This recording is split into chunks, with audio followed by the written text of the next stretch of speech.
Every team, every topic, everywhere. This is Believe. If you didn't know before, now you know why they call this the Fun Belt. I'm very excited about the Sun Belt. You know, while other conferences have been breaking up, our conference has become stronger. The state of Sun Belt football is the strongest in our history. I saw Fun Belt Conference, and I'm like, I don't know what this is, but I got to join the show. It sounds a lot of fun.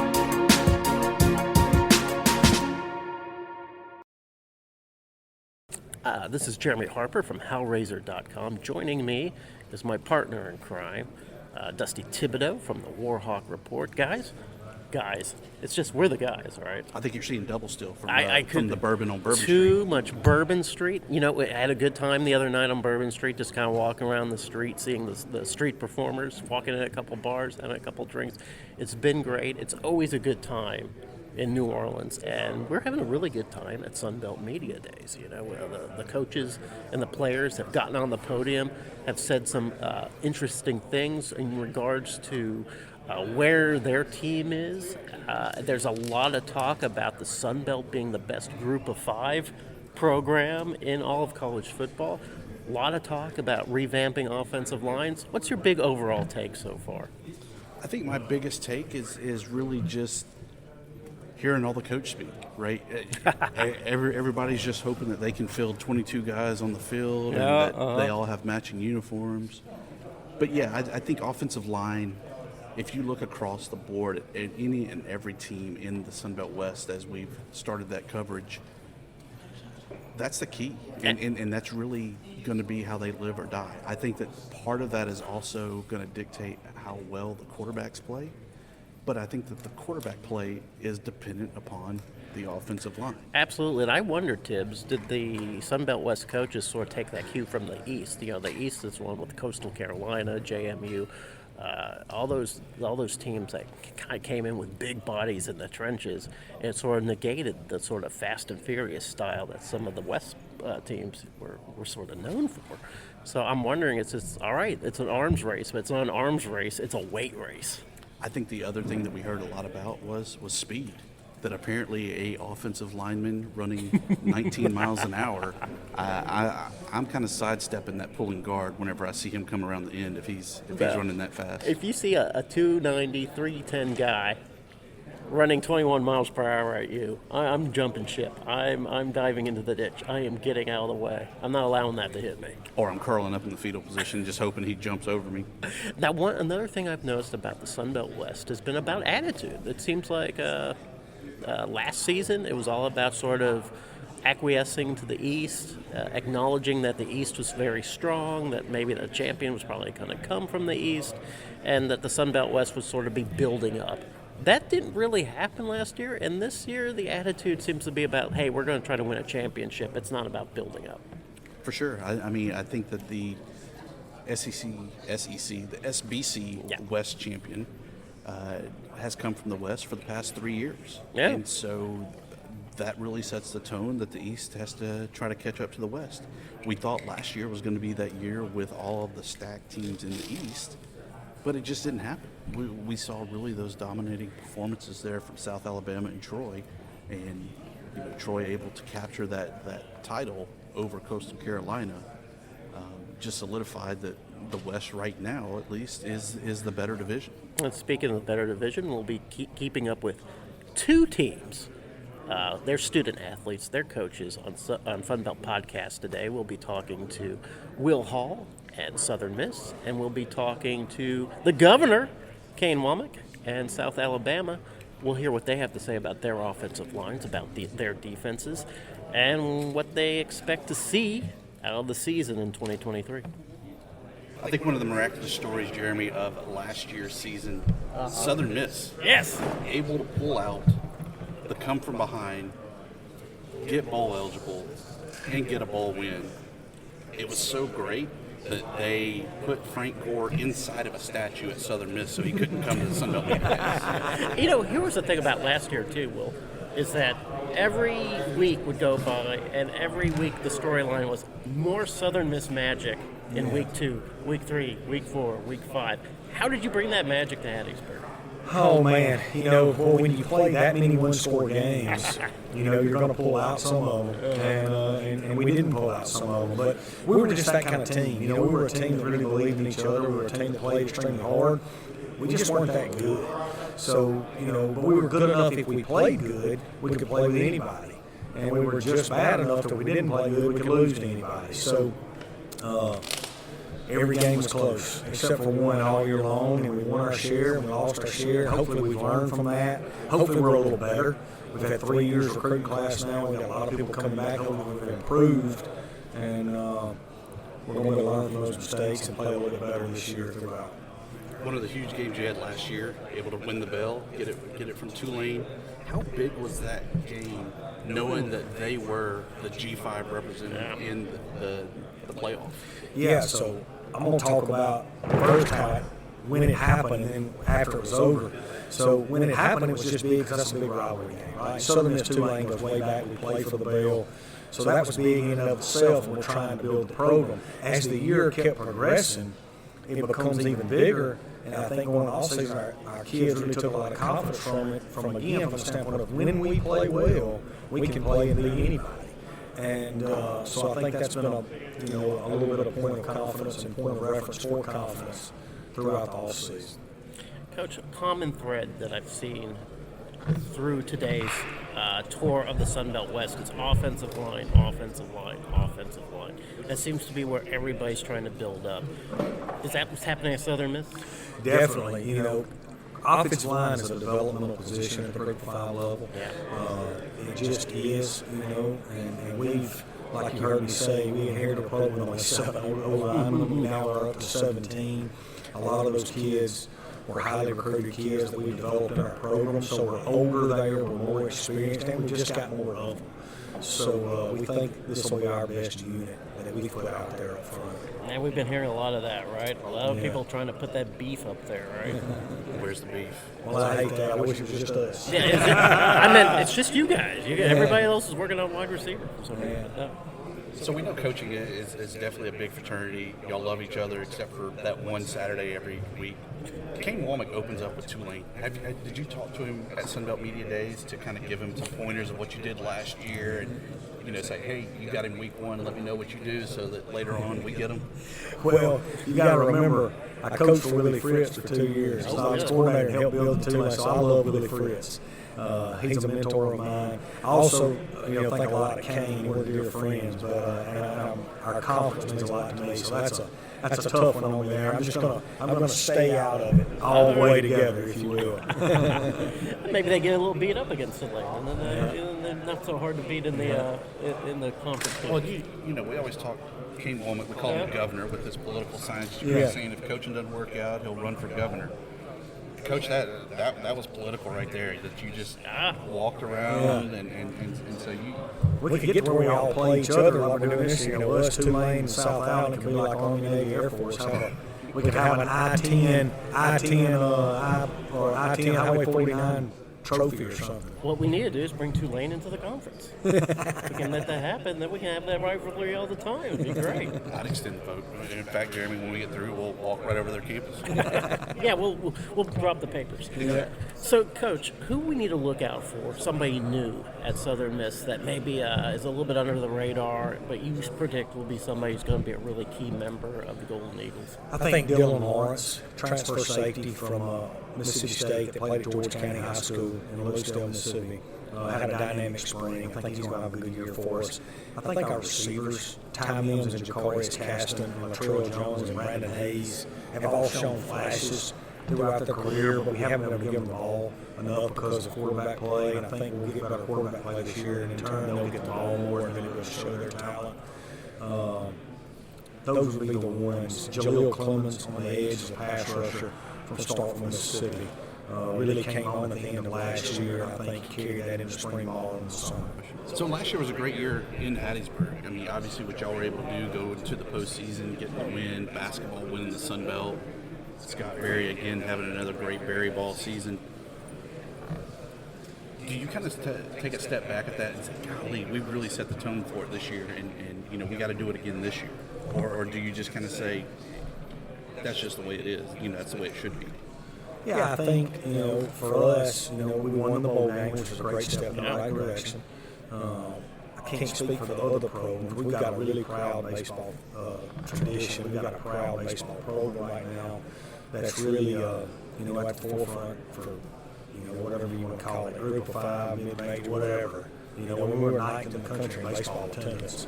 And then our basketball programs, men's and women's, men's won the conference, women shared it. So we've got a lot of things going on in the right direction, from our president to our AD through our athletic department. There's a lot of alignment there. There's a lot of like-minded people with how we want to sell Southern Miss and the type of kids we want to recruit and where they're from. And so I do think there's a little bit of momentum that builds on it. We certainly want to do our part again this fall. So we've heard a lot from coaches and from Commissioner Gill about NIL, about perhaps maybe even some congressional intervention. Mm-hmm. Where do you stand on that? I stand that when you deal me a hand, I'm going to play that hand to the best of my ability. And right now, the rules are what they are, and we're trying to play it the best we can play it to help Southern Miss. Would I like for a few things to be different? Yes. Would I like for it to be more uniform? Yes. Do I have any control whatsoever? No.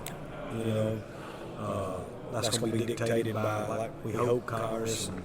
But Nick Saban's going to say so in it, Kirby Smart, and those people, not me right now. So I'm going to play the hand I'm dealt to the best that I can play it, and try to use it to the best advantage for Southern Miss. How did Southern Miss do this year on the transfer portal? We did good. We do good there for the most part, because we're in a really fertile recruiting area, and fortunately for us, a lot of those kids wouldn't always come home. Yeah, that's true. So it's been good to us. So can you build a team on the transfer portal, or is it just about plugging in places that need a little more strength? I think that you can't build a team on it if you're taking kids that you don't know anything about over a short time frame. It'd be like marrying a woman that you only knew for 5 days. What we've been able to do, for us, it's all about our footprint in recruiting. Mississippi, Lower Alabama, Panhandle, Florida, and Louisiana, southeast Louisiana. All of our transfer kids from the portal have come from that footprint. So we already knew about them. We already had a previous relationship with them. We know their coaches. A lot of times we know family members. So for us, we got a lot of their friends already on our team. So for us, the familiarity with our portal kids is probably greater than most. It seems like that sort of mitigates, if once you bring in local people like that, that sort of mitigates the chances you're just getting malcontents from other programs becoming malcontents on your program. Exactly.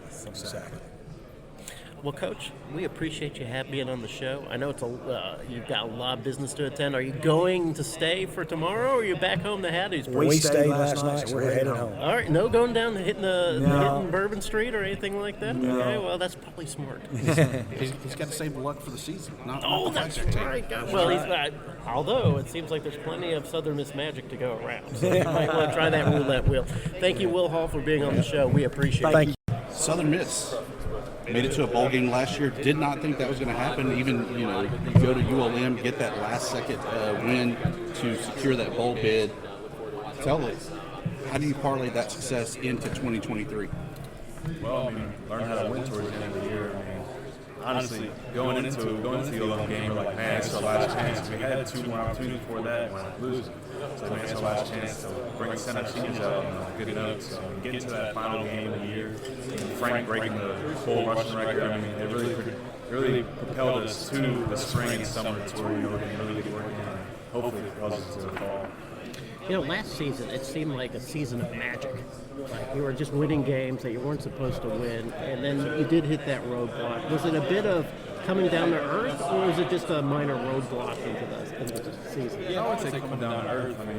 We know what we're capable of. We should have won those 2 games, but we just didn't play well, as best of our abilities as we could.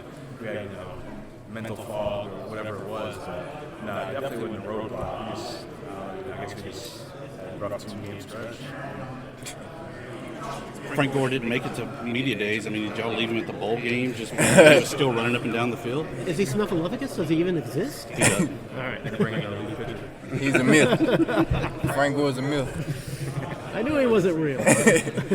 So, Jay, you're in third team All Sun Belt last year, 2nd team All American. that defense, I think, was really undervalued at Southern Miss. How do y'all kind of get the shine on and show what y'all are capable of this year? To be honest, we really don't care about the shine. We just want to go out there and just play good defense. Every chance we get, just go out there and just stop guys, just get a ball to our offense and give us an opportunity to win. It's rural Mississippi. Let's be honest, guys. I love some Hattiesburg. It's a great place to stop on your way down to the beach. Tell me about the life in the Berg, man. What's it like there at Southern Miss? It's definitely different from where I'm from, Slaughter, Louisiana. I'm right down the road from here, so I mean, it was definitely a culture change whenever I got up there. But that's my kind of town. I love a small town, really passionate fan base. You know everyone there. I mean, if I could stay here for another 10 years, I would. I'd love it. I'm sure coaches find a way. Change your name. I feel like the city is fun. There's a lot of things to do. A lot of people to meet. It's actually a big city in my eyes because I'm from something smaller than Hattiesburg, so it's a big city in my eyes. You know, when you were up on the stage, you guys were talking about how tough it was in the Sun Belt. How you moved in from CUSA in the Sun Belt. Every game seems like a must-win situation. You still feel like that when you come in? Do you look at the schedule and go, "Oh my God"? Even more so. I would say it got worse. Even more so this year. I mean, our schedule is brutal this year. I mean, it's going to test our toughness. It's going to test our resilience. So it's going to be a fun year. Jay, last year the big talk was all about the Sun Belt East. Now the East is tough. The East is going to take over. The East is going to win all the championships. The West is going to be rebuilding. And in fact, that was the storyline for Southern Miss too, that they were still rebuilding it. Turned out the West held its own pretty well. Champion came from the West. Looks just as tough this year. Is there sort of a rivalry? Am I making this up between the West and the East? It's a ride between the West and the West. We in a ride with those guys and the East. So y'all were able to pull off that great season last year, but that really parlayed into men's basketball kind of going on their run, winning the Sun Belt as well. Then obviously we saw what Barry did there for baseball. Do y'all kind of pound y'all's chest going, we set the tone, but now y'all have to have that expectation to live up to it again? Honestly, sometimes when I'm at home and I watch the basketball team, when I do pound my chest, I feel like we started that winning tradition again. But then again, I think about all the hard work they put in. I want to just congratulate them teams. I just think it's a Southern Miss culture. Winning's built, from wherever Brett Favre was with us, So I think they started it. I mean, we're just getting back to it. We had a couple years down, and now we're getting back to it. Does Brett Favre ever just show up? Yeah, he shows up to some random practice. Yeah. Random. Look, oh God, it's Brett Favre. He's like Frank Gore, isn't it? Computer generated, I'm telling you. The holograms, either that or the illusion from the heat. Yeah. But how interchangeable? I mean, Cole, you're an old baseball guy. You think you got what it takes to give up the pads and go out? 100%. Oh, I still like go. Oh yeah, I still go on the batting cage and take cuts and stuff. So I really thought about being a two-way, being baseball and football, but I decided not to because football was enough on my plate. Yeah. I couldn't throw in another sport. So, but yeah, no, 100%. I think I can definitely go out there and still compete. Jay, you got another sport in you? Probably not now. I haven't trained for another sport in about 14 years or so. So I've been playing football all my life, so I feel like I'm a football player. High jump. That way you peek it just like a ball, right? You know what I see from these two guys? Pickleball tandem, right? A team that can go. Big golfer. Oh, all right. Maybe a golfing team too. All right, good. So what you shooting on the golf course? My best ever shot was at 82. Nice. My handicap's like a 13, so that's still really good. That was on one hole, though, Jeremy. No, that would be my one. That's for sure. So, guys, we keep hearing in the Sun Belts about winning in the trenches. You're sort of in the trench at the tight end. You're seeing all the collisions in the trenches. Is Southern Miss going to be able to compete in the trenches this year, too? Oh, yeah, for sure. We have the best D-line in the Sun Belt and the best O-line in the Sun Belt. We've been working on that, so being in the weight room, getting stronger, getting faster. So I feel like them guys going to dominate any team. The governor, Kane Womack, joins us on the Fun Belt podcast. Coach, it's always the best time of the year when we get to see you here in New Orleans for Sun Belt Media Days. How was last year for you as you kind of went through that initial season in the Sun Belt West? Yeah, I mean, you look obviously some moving the dial forward within our program. 10 wins is a great accomplishment, right? And certainly it's rewarding as a head coach to you bring a group of coaches in, you bring some players in. The cupboard wasn't bare. There were always some really great players, and you find a way to kind of navigate for everybody to become the best version of themselves day in and day out. And then you see how that operates through a season, right? I think if you ask our players, right, they're probably more focused on 3 losses than they were the 10 wins, and so when you look at what we need to do moving forward, right, you got to be able to address some of the adversities that we faced a year ago. Keep the main thing, right, the habits and details and culture that have gotten us to a point where we're moving in the right direction, but then you also at the same time you got to be able to address some of the things that you have put on tape, right, that you got to get better at moving forward. Coach, you lost those two regular season losses. You lost those by a total of 5 points. Yeah. Does that keep you up at night? To a degree. It kept me up some nights, I can tell you that for sure. Like I said, I mean, there's a fine line, right? And each team has a new DNA of its own, and each season has a different DNA. You want to keep the main thing, right? Okay, what has gotten us to that point? But if you don't address those things that cost us, right, 1 point against UCLA and 4 points against Troy, and obviously a whole game that we did not execute play nearly to the level that we're capable of. You got to identify those things and then figure out how to way to navigate moving forward. That's what great competitors do, right? They find ways not just to look at the positives, right, but specifically, right, what are the things that we can do to better ourselves? And when you have the experience that we have on this team coming back, those guys get a chance to address those adversities. And this Jaguars team is going to be able to put up some points there, all the way from the running game of Damian Webb. You got Carter calling the shots there at quarterback. But the defense is just as stout, but maybe it's kind of underappreciated. What do you see out of that defense? Yeah, I wouldn't say, to their faces they're underappreciated. They're a pretty nasty group of guys. But we've got to light a fire on them. Carter Bradley gets a lot of attention. For sure. No, I think when you look at our defense, experience allows you to play with better anticipation, right? And defense really is about that. You got to eliminate or limit explosive plays, and we talk about limiting explosive plays and none for touchdowns. But then the other side of it is you've got to be able to create some havoc. You've got to be able to create takeaways. You've got to be able to create some sacks and negative plays to get teams off kilter. And when you have experience coming back, those guys can play with better anticipation and create more of those havoc plays. So I think from that perspective, we're really in a good position. I think our guys are really hungry. I think we probably are in a better position than we were a year ago in terms of our pass rush. That's something that this is a defense that we've always been able to create, negative plays and sacks. Been top 25 in the country for years under my dad's defense, and then myself and what we did with Tom Allen in Indiana. I think that's something that we got to be able to look at going into this next year of getting back to that in terms of our passing production. So we got to go back to it because I still. Oh no! Don't bring it up. It's too much pain. It's too much pain for you, let alone for me. How do you think he feels? He probably. I think he can handle it. I don't know if you can. That brings a tear to my eye every time I think of that damn UCLA game. Yeah. How did you kind of move your team beyond that game and realize, hey guys, it's early in the season, it sucks, but we got to keep going from there? Right.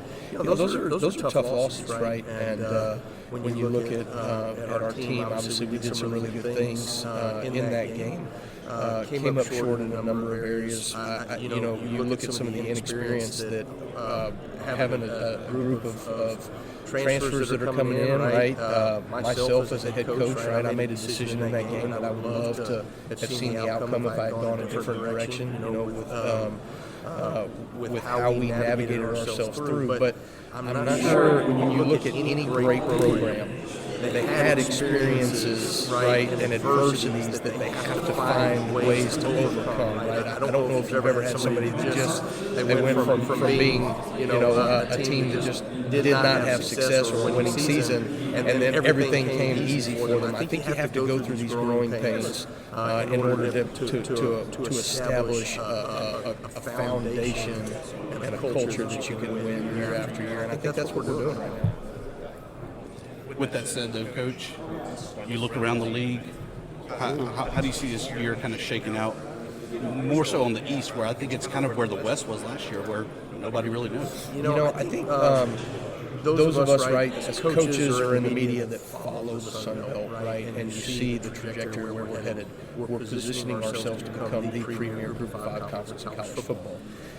The way that you do that, right, is you make it so competitive. And I don't know if this will always be the case, but I think you look top to bottom, and we've shown the teams that have finished at the bottom of the rankings of the season are capable of knocking off the teams that finished at the top. That happened last year, right? So for us, finding ways to navigate how do we win specifically each week, right? Not how are we going to win in 2023, but what are we going to do specifically as a team to win this game and then go to the next one, the next one. That's going to be a real challenge in the Sun Belt because you have to show up for 12 games, right, including your non-conference opponents, which for us is a real challenge. So I think it's an exciting thing, but also I think it positions us really well when you look at the playoff expansion moving forward and what this league is capable of doing. Carter Bradley joins us on the Fun Belt podcast. It's cliche, I got to say. How's your dad doing? I mean, he's in the NFL as a coach. I'm not going to ask you that. but I will ask you this. So with him being a good defensive mind, how has that helped you improve your offensive game? Yeah. There's every year I feel like me and him have a conversation in fall camp, like, hey, what do you think about this? Like, why do defenses do this? What, like, maybe you see, like, defenses changing or going into. So it's just, it's a constant, how can I get better? I'm going to go to him and ask. So, I mean, he's taught me, unbelievable things. I mean, so much in a notebook that I try to soak up every day. But, it's been awesome to have him in my back pocket. Making that transition to Mobile last year, how do you feel that it really went as y'all kind of really finally came together? And, I mean, the Jags were legit. Yeah. No, I think, when I got there in January, I could sense it. Guys were like, you know what, hey, we got something pretty cool going on here. You got to jump on board or, we'll leave you behind. And, I fell in love with that process. And, whatever I could do, for the team, this year, I was willing to do it. We kind of got together after that spring and the summertime and said, hey, let's do this thing. Let's change the program. Let's do what we need to do and just, kick this thing off right. That's the thing, though. You can't really improve too much on a 10-2 season, right? In a season where both losses totaled, 5 points? How do you improve on that season? Yeah, I mean, you can even look back at the wins. You can improve on a lot of things. They're never as clean as you think. It's never as good as you think. It's never as bad as you think. But there's always things to clean up. I think those 3 losses last year spoke a lot more to us than those 10 wins. So I think looking back at those losses, how we could go back into those games and say, okay, how can we eliminate this? How can we get out of a rut? How can we just be better overall? I think that's the main goal of looking at film. So, what improvements do you think you can make? Yeah, I mean, I think you can be faster through your reads. I think you can. Protection-wise, you can help out your backs, your O-line, just make it a whole lot cleaner for them. I think you can cancel things out, in the startup plays and just kind of get to the nuts and bolts of the things. Any PTSD being back in New Orleans where the season ended last year with that loss to Western Kentucky? I mean, I've had PTSD since, the clock went at 00. So, I've been thinking about it. I've been dreaming about it, even though it's a little bit of a nightmare. But, I use it to my advantage, and I learned from the things I didn't do well in that game. I think our guys did the same, and we're ready to go for this year. Western Kentucky has some sort of voodoo on us. They're still pissed from being booted. That's what it is. Yeah. They did one back in the Sun Belt. We said no, so now they're taking it out on us. I don't appreciate it. So I mean, the goals: win the West, win the Sun Belt, win the bowl game. But I think more importantly for the Jags, how do we get the belt to Mobile? Yeah, I mean, it's been starting since January. I think the biggest thing is kind of we have a lot of maturity on this team. It's grabbing those young guys, but also being very detail-oriented in the things, we didn't do well last year, like I said. And it's just going about it one day at a time. It's just letting the process, the highs and the lows that football bring, you got to just embrace it all. So that's coach speak. That's his dad rubbing off. Yeah, he's probably ready for a coaching career after that. So. Hey, Carter, we were talking to your head coach, Kane Womack. He was talking about one of the biggest improvements that the team has made squad-wise has been the offensive line. Do you agree? Do you feel like the offensive line has picked it up? Oh, yeah, 1,000%. I mean, I see, at the end of last year, losing James, I think, it could have been a big deal. It could have, hurt us, but it didn't. I think going through spring, I think going through, this fall camp, it's going to be exciting to see, Reggie take that new role on. And he's been getting them right throughout these OTAs. And, it's awesome to see those young guys step in and Adrian at that right tackle spot and just grow into, the person who you want him to be. You get to go against All-American Ian Banks in practice. Tell us about that defense and just how great of a player he is. I look back, at the Troy game, and I see a lot of similarities, maturity-wise with them and how fast they flew to the ball and, just, the detail stuff of things. And, I look at our defense, and I think, this is easily the best defense I think I've gone against. I was in Toledo, I went against Notre Dame, went against, the Toledo defense. At the back end of my career there, I've seen some pretty good defenses, but I think this one is just so sound and so, detail-oriented. But, going against Gamma today, it makes me a whole lot better at, what I can and can't throw. So do you kind of, if you manage to get something past him, do you let them know about it, or do you just sort of? Sorry about that, Yam. We've had our battles, and we definitely challenge each other every day. But we definitely look at each other and say, "Hey, we got one pass," or he might have got me on one, but it's all good competition. So the top two G5s, Sunbelt and MAC, you've played in both. How similar are they, and how different are they even? Yeah. I think the physicality standpoint of things, you're up in the Midwest and you've got, corn-fed old linemen, like they're going to play ball.